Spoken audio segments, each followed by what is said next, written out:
Bengai imperial public school যথাযথ মর্যাদার সঙ্গে ৭৬তম সাধারণতন্ত্র দিবস পালনে নতুনত্বের ছোঁয়া। সম্পূর্ণ ইংরেজি মাধ্যম বেঙ্গাই ইম্পেরিয়াল পাবলিক স্কুল মাত্র কয়েকদিন আগেই বিদ্যালয়ের শিক্ষার্থীদের নিয়ে বাৎসরিক ক্রীড়া প্রতিযোগিতা ও পুরস্কার বিতরণী জমজমাট অনুষ্ঠান হয়ে গেছে।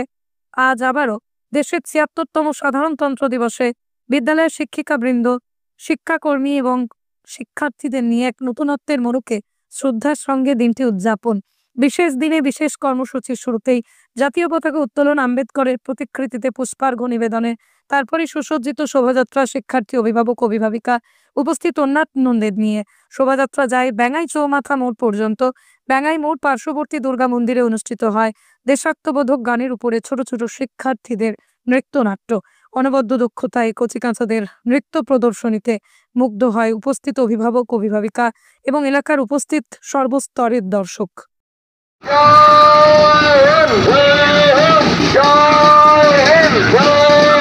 রবীন্দ্রনাথের ভারত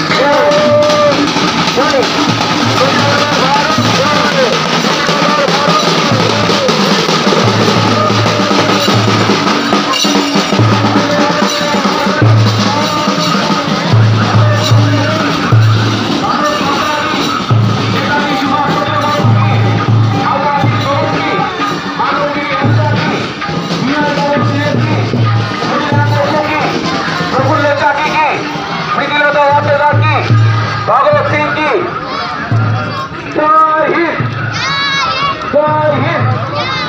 भारत माता की, भारत माता की। साधारणतंत्र दिवस की ৭৬তম साधारणतंत्र दिवस की ৭৬তম साधारणतंत्र दिवस की जय हिंद, जय हिंद।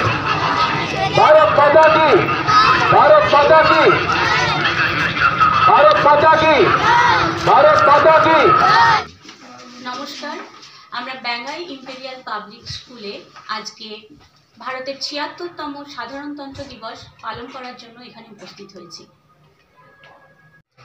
আমার শিক্ষিকাগণ, এছাড়া অভিভাবক, অভিভাবিকা, ছাত্রছাত্রী সকলকে নিয়ে আমরা আজকে এই দিনটি পালন করলাম।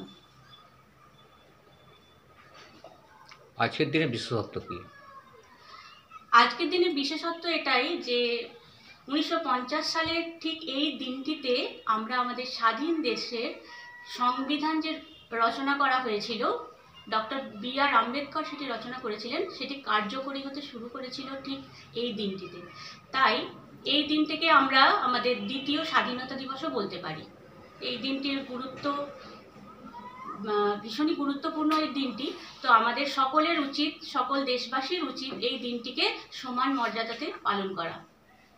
আমরা সেটা আমাদের বিদ্যালয়ে ফ্ল্যাগ হোয়েস্টিং, প্রভাত ফেরি, এছাড়া কিছু কিছু আমাদের কালচারাল প্রোগ্রাম ছিল ছাত্রছাত্রীদের দ্বারা আমরা পালন করেছি।